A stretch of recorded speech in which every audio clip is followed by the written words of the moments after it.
అందరూ నమస్కారం. Growth Telugu YouTube channel స్వాగతం. నేను మీ చార్టర్డ్ రమేష్ని. మనందరికీ తెలిసింది ఏంటంటే ఎస్ఐపిలో ఇన్వెస్ట్మెంట్ పెడితే కనుక మనకి రూపీ యావరేజ్ బెనిఫిట్ అన్నది వస్తూ ఉంటుంది.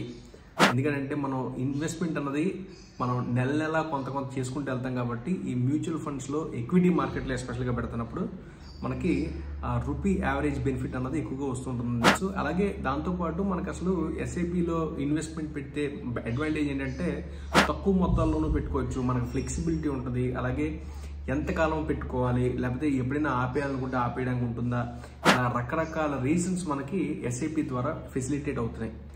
అందుకని చెప్పిన చాలా మంది ఎస్ఐపిలో ఇన్వెస్ట్మెంట్లు పెడతా ఉంటారు. అలాగే ఇంకో ముఖ్యమైన విషయం ఏంటంటే కనుక మనం ఎస్ఐపిలో డబ్బులు పెట్టినప్పుడు మార్కెట్లో అప్ అండ్ డౌన్, ఎక్విటీ మార్కెట్లో అప్ అండ్ డౌన్ అన్న దాని గురించి మనం పెద్దగా భయించగల. ఎందుకంటే ఎస్ఐపిలో ఒకసారి మనం ఎక్కువ రేట్లో ఉన్నప్పుడు కొంటాం, కొన్నిసార్లు తక్కువ రేట్లో ఉన్నప్పుడు కొంటాం. ఇలాగ కొనడం వల్ల మనకి ప్రైస్ అనేది యావరేజ్ అవుతూ ఉంటుంది. తక్కువ రేట్లో కూడా చాలాసార్లు కొంటూ ఉంటాం. దానివల్ల మనకి యావరేజ్ ప్రైస్ ఏదైతే ఉంటుందో అది ఎక్కువగా ఉంటుంది. సో అది ఒక మంచి విషయం కింద మనం భావించవచ్చు. సో దీని నుంచి మనం అర్థం చేసుకోవాల్సింది ఏంటంటే ఎస్ఐపిలో ఇన్వెస్ట్మెంట్లు పెట్టినప్పుడు మనిషి యొక్క ఎమోషనల్ ఫ్యాక్టర్ అన్నది అక్కడ కన్సిడర్ అయిపోతుంది. అంటే కొన్నిసార్లు మార్కెట్లో రేట్ ఎక్కువ ఉన్నప్పుడు కొంటూ ఉంటాం, అలాగే కొన్నిసార్లు మార్కెట్లో రేట్లు తక్కువ ఉన్నప్పుడు కొంటూ ఉంటాం, మళ్ళీ పెరిగినప్పుడు కొంటూ ఉంటాం. ఇలా కొనడం వల్ల ఎక్కువ రేట్లో కొన్నవి, కొన్నిసార్లు తక్కువ రేట్లో కొన్నవి యావరేజ్ చూసుకుంటే మన ప్రైస్ అన్నది, కొన్న రేట్ అన్నది చాలా తక్కువ ఉంటుంది. సో దానివల్ల నిజానికి అందరూ కూడా ఈ ఎస్ఐపిలో ఇన్వెస్ట్మెంట్ పెట్టడానికి బాగా ఇంట్రెస్ట్ చూపిస్తున్నారు, నేను కాదన్న దానికి. అయితే ఒక క్వశ్చన్ ఏంటంటే జనాలకు వచ్చేది, ఎస్ఐపిలో ఇన్వెస్ట్మెంట్ పెడితే మనకి ఈ రూపీ యావరేజింగ్ అన్నది జరుగుతుంది కానీ మనకి కంపౌండింగ్ యొక్క బెనిఫిట్ వస్తుందా లేదా అన్నది చాలామంది కొంచెం డౌట్ పడుతూ ఉంటారు అనమాట. నిజంగా compounding benefit, interest compounding benefit అన్నది మనకి ఇందులో వస్తుందా, mutual funds especially equity mutual ఫండ్స్లో మనకు వస్తుందా అన్న దాని గురించి ఇవాళ నేను పూర్తిగా డిస్కస్ చేయబోతున్నాను. సో ఒకవేళ మీరు కనుక దీని గురించి తెలుసుకోవాలనుకుంటే కంటిన్యూస్గా ఈ వీడియో చూడండి, మొత్తం మీకు చాలా ఉపయోగపడుతుంది. అసలు అంతకంటే ముందర ఒకవేళ మీరు కనుక మా ఈ గ్రోత్ తెలుగు యూట్యూబ్ ఛానల్ ఇంకా సబ్స్క్రైబ్ చేస్తే వెంటనే సబ్స్క్రైబ్ చేసుకోండి. ఎన్నో పనికొచ్చి వీడియోలు మాత్రమే మీ దగ్గరికి ఇట్లా తీసుకొస్తూ ఉంటాం. సో అసలు ఎస్ఐపిలో మనం ఎందుకు డబ్బులు పెడతాం చూస్తే కనుక ఫస్ట్ థింగ్ మనిషికి ఫినాన్షియల్ డిసిప్లిన్ అన్నది చాలా అవసరం అని చెప్పి నేను చాలాసార్లు ఇప్పటికి వీడియోలో చెప్పాను. ఈ ఫినాన్షియల్ డిసిప్లిన్ లేకపోతే ఇన్వెస్ట్మెంట్ డిసిప్లిన్ అన్నది ఎస్ఐపి ద్వారా మనం అలవర్చుకోవచ్చు. సో దానివల్ల ఏమవుతుందంటే మన డబ్బు వచ్చి రాగానే, మన శాలరీ వచ్చి రాగానే, లేకపోతే మనకి ఏమైనా ప్రాఫిట్స్ వచ్చి రాగానే అందులోంచి కొంత మొత్తం తీసుకెళ్ళి ఫ్యూచర్ కోసం డబ్బులు పక్కన పెట్టాం. వచ్చిందల్లా ఖర్చు పెట్టేస్తే రేపు పొద్దున్న నీకు సరిగ్గా ఒంట్లో బాగోపోతే ఏం చేస్తాం? సో అందుకని చెప్పి మనం ఈ డబ్బులు అన్నది పక్కన పెట్టుకోవడం అన్నది చాలా ఉత్తమమైన మార్గం. అయితే ఈ ఫ్రీక్వెన్సీ ఏదైతే ఉందో, ఈ ఫ్రీక్వెన్సీ అన్నది కొన్ని ఏఎంసీలు అంటే అసెట్ మేనేజ్మెంట్ కంపెనీలు మనకి రోజున ఎస్ఐపిలో 100 రూపాయలు 200 డిడక్ట్ చేసేవాళ్ళు ఉన్నారు. అంటే నొప్పి తెలియకుండా మొత్తం రక్తం తాగాను అనమాట, అలా చేసేవాళ్ళు ఉన్నారు. అలా కాకుండా వారానికి ఒకసారి కట్టించుకునే వాళ్ళు ఉన్నారు, లేకపోతే నెల కట్టించుకునే వాళ్ళు ఉన్నారు, క్వార్టర్లీ కట్టించుకునే వాళ్ళు కూడా ఉన్నారు, సంవత్సరానికి ఒకసారి కట్టించుకునే వాళ్ళు ఉన్నారు, సంవత్సరం 2 సార్లు కట్టించిన వాళ్ళు ఉన్నారు. అయితే వీటిలో కామన్గా మనం చూస్తే కనుక most of the times SIP అన్నది మనం నెలయే కడతాం. ఎందుకంటే నెలకు ఒకసారి నాకు శాలరీ వస్తుంది, సో ఆ శాలరీ వచ్చిన తర్వాత ఇమ్మీడియట్గా నేను దీనికోసం ఇన్వెస్ట్మెంట్ కింద పక్కన పెట్టేస్తే మంచిది అన్న ఒక సదుద్దేశం అందులో, అంతే. అయితే ఇప్పుడు నెక్స్ట్ థింగ్ ఇందులో క్వశ్చన్ వచ్చేది ఏంటంటే, ఈ నెల నా శాలరీ వచ్చినప్పుడు నేను ఎస్ఐపి కట్టుకోవాలనుకుంటున్నాను, అంతా బాగానే ఉంది. ఏ రోజు కట్టుకోవాలి, మంచిది ఏంటంటే కనుక, మంచి డేట్ ఏంటంటే కనుక ఎగ్జాక్ట్గా మీకు శాలరీ ఎప్పుడైతే క్రియేట్ అవుతుందో దాని తర్వాత రోజు లేకపోతే ఆ వారం రోజుల్లో మీరు పెట్టుకోవడం అన్నది ఉత్తమం. ఎందుకంటే మనకి ఎస్ఐపి స్టార్ట్ డేటు ఒకవేళ ఒక 5వ తారీఖు ఎదుగుతుంది అనుకోండి, మనకి శాలరీ 6వ తారీఖున పడుతుంది అనుకోండి, 5వ తారీఖు మన దగ్గర బ్యాలెన్స్ ఉంటుందా? ఈసీఎస్ క్రియేట్ అవ్వదు. సో అందుకని చెప్పి ఇలాంటి అన్ని డిఫికల్టీస్ ఉండకూడదని చెప్పి మీ శాలరీ ఏ రోజైతే నార్మల్గా క్రియేట్ అవుతుందో దాని తర్వాత రోజు లేకపోతే దాని తర్వాత ఒక వారం రోజులు గ్యాప్ పెట్టుకుని మీరు ఎస్ఐపి ప్లాన్ చేసుకోవడం అన్నది ఉత్తమం, వారం రోజుల్లో. ఓకేనా? సో అయితే ఇలా ఎస్ఐపి ప్లాన్ చేస్తున్నప్పుడు ఇంకొక పెద్ద ఫ్యాక్టర్ ఏంటంటే మనకి ఎంత అమౌంట్ మనం పెట్టుకోవాలి. ఎంత అమౌంట్ అన్నదానికి నిజానికి ఏ స్పెసిఫికేషన్ లేదండి. ఓన్లీ థింగ్ ఏంటంటే మనకి కనీసం ఒక 500 రూపాయల నుంచి స్టార్ట్ చేసుకుని మాక్సిమం ఎంతైనా పెట్టుకోవచ్చు, మన చేతుల్లో ఉన్నది అది. అయితే ఈ ఎస్ఐపి స్టార్ట్ డేటు, ఎండ్ డేట్లు ఏవైతే ఉంటాయో, అలాగే ఎస్ఐపికి ఈసీఎస్ ఏదైతే మనకి డెబిట్ అవుతూ ఉంటుందో ఆ డెబిట్ల మధ్యలో డేట్లు ఎన్ని ఉండాలి, లేకపోతే ఎన్ని రోజులు గడువు మధ్యలో మనకి ఎస్ఐపి అన్నది మళ్ళీ డెబిట్ అవుతూ ఉంటుంది అన్నది కూడా మనం చూసుకుంటూ ఉండాలి. సో జనరల్గా ఎస్ఐపి స్టార్ట్ డేటు ఏదైతే ఉంటుందో అక్కడి నుంచి ప్రతి 30 రోజులకు ఒకసారి ఎస్ఐపి అన్నది డెబిట్ అవుతూ ఉంటుంది మనకి. అయితే ఒకవేళ మనం కనుక ఎస్ఐపి స్టార్ట్ చేసింది 25వ తారీఖున ఏమైనా స్టార్ట్ చేసాం అనుకోండి, కానీ ఎస్ఐపిలో ఈసీఎస్ డేట్ వచ్చేప్పటికి మనం 2వ తారీఖు ఇచ్చామనుకోండి, ఏమవుతుందంటే 25వ తారీఖున నేను ఎస్ఐపి బుక్ చేసుకున్న వెంటనే 2వ తారీఖు మళ్ళీ ఇంకో ప్రీమియం కట్టమంటే కట్టలేం కదా, ఈ ఎస్ఐపి కట్టలేం కదా. సో ఎస్ఐపిలో ఒక ఫీచర్ ఏం పెట్టారంటే కనుక ఒక ఈసీఎస్ నుంచి ఇంకో ఈసీఎస్కి, అంటే నెల గడువు మధ్యలో లేకుండా ఒక 30 రోజులైన గడువు లేకుండా ఈసీఎస్ అన్నది డెబిట్ కాకూడదు అని చెప్పిన ఒక కండిషన్ పెట్టుకున్నారు వాళ్ళు. సో దానివల్ల ఏమవుతుందంటే ఒకవేళ నేను కనుక 25 మేన నేను ఎస్ఐపి బుక్ చేసుకున్నా కానీ నా ఎస్ఐపి డేటు ఫస్ట్ టైం వచ్చేప్పుడు ఎప్పుడు కూడా 25వ తారీఖున ఎప్పుడైతే నేను బుక్ చేస్తానో ఆ రోజు చెక్ తీసి వెళ్ళిపోతాను, లేకపోతే ఈసీఎస్ అయిపోతుంది ఆ రోజు. దాని తర్వాత 2వ తారీఖు ప్రతిసారి పడాలని చెప్పినాను కదా, అందుకని చెప్పి జూన్ 2వ తారీఖున నాకు డెబిట్ అవుద్దా అంటే అవ్వదు. ఎందుకంటే 30 రోజులు గడువు మధ్యలో ఉండాలి. ఆ 30 రోజులు దాటిన తర్వాత తిరిగి మళ్ళీ ఎప్పుడు మనకు డెబిట్ అవుతుందని చూస్తే కనుక 2వ తారీఖు జూలైకే అవుతుంది మళ్ళీ. సో అప్పటి వరకు కూడా మధ్యలో ఈ డెబిట్ అన్నది జరగదనమాట. ఇలాంటి ఫీచర్ పెట్టడం వల్ల అనవసరంగా మనం భయపడిపోయి అమ్మో ఇమీడియట్గా మళ్ళీ నేను డబ్బులు రెడీ చేసుకోవాలమ్మో, ఈ నెల 10,000 కట్టాను అంటే 20వ తారీఖున మేన 10,000 కట్టాను, మళ్ళీ జూన్ 2వ తారీఖున ఇంకో 10,000 కట్టారేమో అని భయపడక్కలేదు మీరు. అది నేను చెప్పబోయేది ఇక్కడ. నెక్స్ట్ థింగ్ ఏంటంటే అసలు ఈ ఎస్ఐపిలో ఎండ్ డేట్ ఏంటి. మనం ఎస్ఐపి ఎప్పుడైనా బుక్ చేసుకున్నప్పుడు ఏమవుతుందంటే మనం ఈ ఎస్ఐపి ఎప్పటి నుంచి ఎప్పటి వరకు నా అకౌంట్లోంచి డెబిట్ అవ్వాలన్నది క్లియర్గా ఇన్స్ట్రక్షన్స్ ఇస్తాం. ఆ ఇన్స్ట్రక్షన్ ఫాలో అయ్యి ఆ ఎండ్ డేట్ రోజుకి ఆ ఎస్ఐపికి డెబిట్ అన్నది మన బ్యాంక్ అకౌంట్ నుంచి డెబిట్ అన్నది ఆపేస్తారు. దాని తర్వాత మళ్ళీ డెబిట్ చేయరు ఇంకా. సో అలా చేయడం వల్ల మనకి అడ్వాంటేజ్ ఏంటంటే మనం అసలు ఆ అమౌంట్ తర్వాత మళ్ళీ డిడక్ట్ అవుతుందా అన్న భయం పడక్కర్లేదు. రెండో ముఖ్యమైన విషయం ఇందులో మీరు తెలుసుకోవాల్సింది ఏంటంటే ఎస్ఐపి మీరు ఎండ్ డేట్ ఇచ్చినంత మాత్రాన దాని తర్వాత ఆటోమేటిక్గా ఆ ఫండ్ యొక్క వాల్యూ ఎంత ఉందో అది మీకు ఆటోమేటిక్గా మీ బ్యాంక్ అకౌంట్కి వచ్చేస్తుందని కాదు. ఎస్ఐపిలోనే డబ్బులు ఉంటాయి.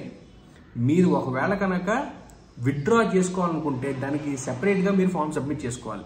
సబ్మిట్ చేసుకుని ఆ డబ్బు అన్నది మీరు విత్డ్రా చేసుకోవాలి. అప్పటిదాకా కూడా ఆ ఫండ్లో ఉన్న డబ్బులు రీఇన్వెస్ట్ అవుతూనే ఉంటాయి.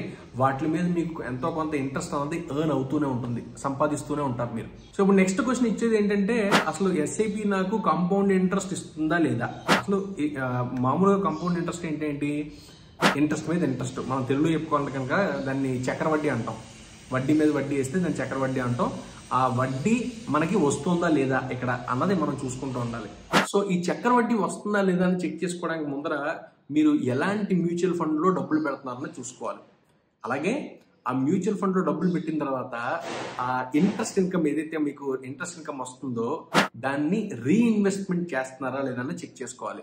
ఒకవేళ మీరు రీఇన్వెస్ట్ చేస్తున్నట్టయితే ఖచ్చితంగా మీకు చక్రవడ్డీ అనేది ఎర్న్ అవుతోంది. మీ చేతిలో డబ్బులు రాకపోవచ్చు, కానీ మీ డబ్బులు మళ్ళీ పనిచేసి డబ్బులు సంపాదిస్తారన్నది మీరు గుర్తుపెట్టుకోండి ఇక్కడ. ఇప్పుడు ఈక్విటీ మార్కెట్లో ఈ మ్యూచువల్ ఫండ్లో మనం ఇన్వెస్ట్మెంట్ పెడితే అసలు కంపౌండింగ్ వస్తుందా లేదా, కంపౌండింగ్ ఇంట్రెస్ట్ బెనిఫిట్ మనకు వస్తుందా లేదా అన్నది చెక్ చేద్దాం. ఎగ్జాంపుల్ చూసారనుకోండి, మనం నెల 10,000 చొప్పున సంవత్సరానికి 1,20,000 కడతా ఉంటాం. దాన్ని మనం రేట్ ఆఫ్ ఇంట్రెస్ట్ మనకి కంపౌండింగ్ వచ్చేప్పటికి 12% కింద తీసుకుందాం సరదాగా. సో 12% మీద తీసుకుని చూస్తే కనుక మనకి ఎంత ఇంట్రెస్ట్ ఇన్కమ్ ఎర్న్ అవుతుంది మొత్తం టేబుల్ వేసారనమాట. ఇక్కడ మీరు కింద చూస్తే కనుక అక్కడ చూస్తే మీకు ఇన్వెస్ట్మెంట్ సంవత్సరానికి 1,20,000 చొప్పున 30 ఏళ్లకి 36 లక్షలు ఇన్వెస్ట్మెంట్ పెట్టినట్టు అవుతుంది. అందులో టోటల్ వాల్యూ చూసారనుకోండి, ఇనీషియల్గా 1,28,000 ఫస్ట్ ఇయర్ ఎండింగ్ ఉన్నది 30 సంవత్సరానికి వచ్చేప్పటికి 3.5 కోట్లు ఉందండి దాదాపుగా. అంటే మీ ఆదాయం ఎంత, అందులో మీకున్న ప్రాఫిట్ ఎంత అన్నది చూస్తే కనుక మొదటి సంవత్సరం జస్ట్ 8,000 ఉన్నా కానీ లాస్ట్ ఇయర్కి వచ్చేప్పటికి దాదాపుగా 3.17 కోట్లు ఉంది ప్రాఫిట్. సో ఇదంతా కూడా మనకి లాభం కింద చూసుకోవాలి. అంటే అసలు లాస్ట్ 2 ఏళ్లలో చూడండి, లాస్ట్ 2-3 సంవత్సరాల్లో చూస్తే కనుక కోట్లలో ప్రాఫిట్ ఉంది. మీ డబ్బులు పెట్టిందంతా సంవత్సరానికి 1,20,000, కానీ మీ మొత్తం ఇన్వెస్ట్మెంట్ కలుపుకున్నా కానీ 36 లక్షలే. కానీ మీకు మొత్తం మీద అసలు ఇన్వెస్ట్మెంట్ పెట్టిన దాని మీద మీకు వస్తున్న రిటర్న్ చూస్తే కనుక 10 రెట్లు ఉంది. సో ఆ ఇంపాక్ట్ ఎందుకు వస్తుంది మీకు, ఎందుకంటే కనుక పవర్ ఆఫ్ కంపౌండింగ్ ఉండడం వల్ల మాత్రమే. సో ఇప్పుడు నెక్స్ట్ ఇంకా చాలా ఇంపార్టెంట్ విషయం ఏంటంటే అసలు ఎస్ఐపి ఎప్పుడైనా ఆపేయచ్చా లేకపోతే ఎప్పుడైనా పాజ్ చేసుకోవచ్చా అన్నది చాలా మంది క్వశ్చన్ అడుగుతూ ఉంటారు. నిజానికి ఈ విషయంలో చాలా మంది తప్పులు చేస్తూ కూడా ఉంటారు. ఆ తప్పు ఏంటంటే కనుక ఎస్ఐపి ఎప్పుడు కూడా మీరు మార్కెట్ డౌన్ అవుతున్నప్పుడు కొంతమంది ఆపేస్తూ ఉంటారు అనమాట. చాలా పెద్ద తప్పు అది. ఎందుకంటే మార్కెట్లో డౌన్ అవుతున్నప్పుడు, ఈక్విటీ మార్కెట్ డౌన్ అవుతుందంటే మీరు అప్పుడు ఇన్వెస్ట్ చేస్తేనే కదా మీకు యూనిట్లు ఎక్కువ వచ్చేది. అందుకని మార్కెట్ డౌన్ అవుతున్నప్పుడు మీరు అమ్మేయడం, లేకపోతే ఆ స్టాక్ని ఆ పర్టికులర్ యూనిట్స్ ఏవైతే ఉన్నాయో వాటిని కొనడం ఆపేయడం అన్నది కరెక్ట్ కాదు అసలు. రెండోది, ఎప్పుడు ఆపేయాలి లేకపోతే ఎప్పుడు పాజ్ చేసుకోవాలి అన్న దాని గురించి మీకు చాలా క్లియర్ పిక్చర్ ఉండాలి. ఏంటంటే ఎందుకు ఆపేయాలంటే కనుక మనకున్న ఫినాన్షియల్ గోల్ సాటిస్ఫై అవుతుందా లేదా చూసుకుని ఆపేయాలి. ఉదాహరణకి మా అమ్మాయి చదువు కోసం నేను ఇంత డబ్బులు పక్కన పెడుతున్నాను అనుకుని ఆ డబ్బు ఆ అమ్మాయికి కావాల్సిన చదువుకి సరిపోయేంత మనం సమకూర్చుకుంటే అప్పుడు ఆపేయచ్చు, తప్పలేదు. లేదు దానికంటే ముందర ఇలా మార్కెట్ పడిపోతుందని చెప్పడం ఇంకో కారణం చేతనం ఆపేయడం అన్నది అస్సలు సబబు కాదు, ఎప్పుడు కూడా చేయకూడదు పని. రెండోది ఏంటంటే కొన్నిసార్లు మనం ఇన్వెస్ట్మెంట్ అన్నది నాకు ఎక్కడో జాబ్ పోయిందనో లేకపోతే ఇంకొక జాబ్ కొత్తగా ఎత్తుక్కుంటున్నానని చెప్పనో మనం ఎస్ఐపిని ఆపేస్తాం. ఆపద్దు. ఒకవేళ 2-3 నెలలు మీకు కనుక మధ్యలో డబ్బులు లేని పక్షాన దాన్ని పాజ్ చేసుకోండి. బ్యాంక్కి ముందర ఇంటిమేట్ చేసేది, లేకపోతే మీ ఎస్ఐపి ఎవరైతే మీకు అడ్వైస్ చేశారో వాళ్ళ దగ్గర ముందరే చెప్తే వాళ్ళు 1-2 రోజుల్లో దాన్ని ఆప్ పెడతారు మీకు. అంటే ఒక 2 నెలలకి 3 నెలలకి నా అకౌంట్లో డెబిట్ అవ్వకూడదు అని మీరు ఇన్స్ట్రక్షన్ ఇస్తే వాళ్ళు దాన్ని హోల్డ్ చేస్తారు. ఆ హోల్డ్ చేయడం వల్ల అడ్వాంటేజ్ ఏంటంటే, ఒకటి బ్యాంకుల నుంచి మీకు పెనల్ ఇంట్రెస్ట్ అన్నది పడదు. ఎందుకంటే ఎస్ఐపి వాళ్ళు కూడా ఇంట్రెస్ట్ పెనాల్టీ వేస్తారు, నువ్వు సరిగ్గా టైంకి డబ్బులు మెయింటైన్ చేయలేదు అకౌంట్లో, అందుకే నీకు నేను పెనల్ ఛార్జ్ చేస్తున్నాను, ఇట్లాగా రకరకాల కారణాలు చెప్పి మనకి అకౌంట్లోకి ఛార్జ్ చేస్తూ ఉంటారు. సో ఇవన్నీ అవాయిడ్ చేసుకోవడానికి పాసిబిలిటీ ఉంటుంది. సో అందుకని చెప్పి మీరు ఖచ్చితంగా దీన్ని సేఫ్గార్డ్ చేసుకుంటూ ఉండాలి. ఇంకోటి ఏంటంటే, ఈ పాజింగ్ అన్నది ఎప్పుడు కూడా చిన్న టైంలో మనకి ఏదైనా డిఫికల్టీ వస్తే చేసుకోవాలి తప్పితే, అసలు 3 నెలల కంటే ఎక్కువగా మనం కట్టకుండా వదిలేసాం అనుకోండి, లేకపోతే ఈసీఎస్ వర్కౌట్ అవ్వలేదు అనుకోండి, ఆటోమేటిక్గా ఎస్ఐపి అనేది క్యాన్సిల్ అయిపోద్ది. సో అది కూడా మంచి విషయం కాదు. సో నేను ఇక్కడ చెప్పబోయేది ఏంటంటే కనుక, ఎస్ఐపి క్యాన్సిలేషన్ అంటే మొత్తం క్లోజ్ చేసేది ఎప్పుడు కూడా మీ ఫినాన్షియల్ గోల్ అన్నది సాటిస్ఫై అయితేనే క్యాన్సిల్ చేయాలి, లేకపోతే క్లోజ్ చేసుకోవాలి. అంతే తప్పితే ఒకవేళ మీకు ప్రస్తుతానికి పరిస్థితి బాగాలేదని, ఒకవేళ అలాంటి ఫీలింగ్ ఏమైనా ఉంటే కనుక హోల్డ్ చేసుకోండి తప్పితే ఒక 2-3 నెలలు బ్రేక్ తీసుకోండి కావాలంటే. అలా బ్రేక్ తీసుకున్న కాలంలో కూడా మీకు మీ ఆల్రెడీ ఇన్వెస్ట్మెంట్ పెట్టిన డబ్బులు మళ్ళీ సంపాదిస్తూనే ఉంటాయి. సో మీరు కొత్తగా ఇన్వెస్ట్ చేయడం అన్నది ఆపుతారు అంతే. అది ఖచ్చితంగా గమనించుకోండి. సో ఇలా హోల్డ్లో పెట్టడం వల్ల మనకు వచ్చే అడ్వాంటేజ్ ఏంటంటే, నేను మళ్ళీ కొత్తగా 3 నెలల తర్వాత 2 నెలల తర్వాత మళ్ళీ స్టార్ట్ చేశాను అనుకోండి, మొదటి నుంచి చేసిన ప్రాసెస్ అంతా చేయట్లేదు కదా. ఎస్ఐపి కొత్తగా మళ్ళీ సైన్ చేయాలి, లేకపోతే ఈసీఎస్కి డెబిట్ నోట్లకి సైన్ చేయాలి. ఈ ప్రొసీజర్ అంతా మనం చాలా అవాయిడ్ చేస్తాం. పేపర్ వర్క్ అంతా అవాయిడ్ చేసి ఇమ్మీడియట్గా జంపిన్ అయిపోయి మనం ప్రాసెస్ స్టార్ట్ చేసుకోవచ్చు. సో ఈ కన్వీనియన్స్ కోసం మనం హోల్డ్ అనే ఆప్షన్ వాడుకోవాలి తప్పితే క్యాన్సిల్ మాత్రం ఎప్పుడు చేసుకోకూడదు ఎక్కువగా. ఇంకో ముఖ్యమైన విషయం ఏంటంటే, ఎప్పుడైనా మనం ఎస్ఐపి హోల్డ్ చేసుకున్నాం అనుకోండి, ఆ హోల్డ్ చేసిన కాలానికి ఈ ఎస్ఐపి వాళ్ళు మనకి పెనాల్టీలు వేయరు. ఎందుకంటే నేను చెప్పాను ముందరే, నా దగ్గర ఈ నెలలో లేకపోతే వచ్చే 2 నెలల్లో నా దగ్గర డబ్బులు లేవు, అందుకని చెప్పి నాకు ఎస్ఐపి డెబిట్ చేయొద్దు అని చెప్పి ముందరే మీరు ఇన్స్ట్రక్షన్స్ ఇస్తున్నారు. కాబట్టి దాన్ని ఫాలో అయ్యి వాళ్ళు ఎస్ఐపిని మ్యాండేట్ని మనం వాళ్ళకి బ్యాంక్కి పంపించరు అన్నమాట వాళ్ళు. సో దానివల్ల నేను ప్రొటెక్ట్ చేసుకుంటున్నాను, నాకు పెనాల్టీలు పడకుండా ప్రొటెక్ట్ చేసుకుంటున్నాను. అలాగే ఎస్ఐపి అన్నది డెబిట్ అవ్వకుండా ప్రొటెక్ట్ చేసుకుంటున్నాను ముందరే, ఆ పెనాల్టీ రాకుండా. సో దీనివల్ల మనం సేఫ్ గార్డ్ అవుతున్నాం అక్కడ. సో ఇంకో ముఖ్యమైన విషయం ఏంటంటే, మనం ఇన్వెస్ట్మెంట్లు ఉదాహరణకి 10 లక్షలతో స్టార్ట్ చేసాం అనుకుందాం.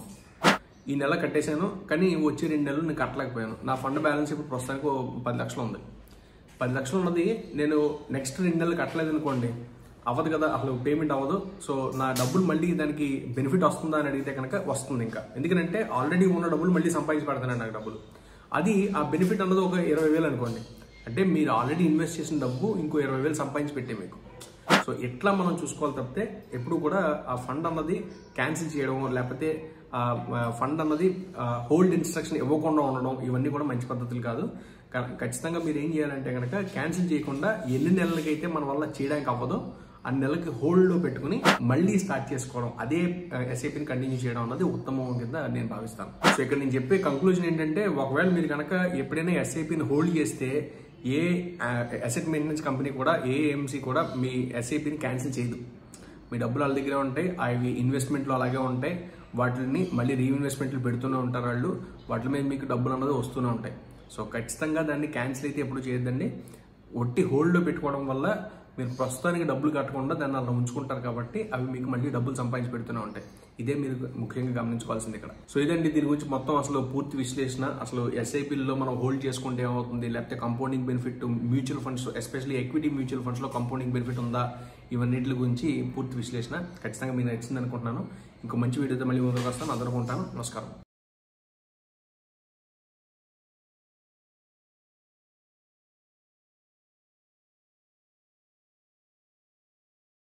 Investment in securities market are subject to market risks. Read all the related documents carefully before investing. Please read the risk disclosure documents carefully before investing in equity shares, derivatives, mutual fund, and or other instruments traded on the stock exchanges.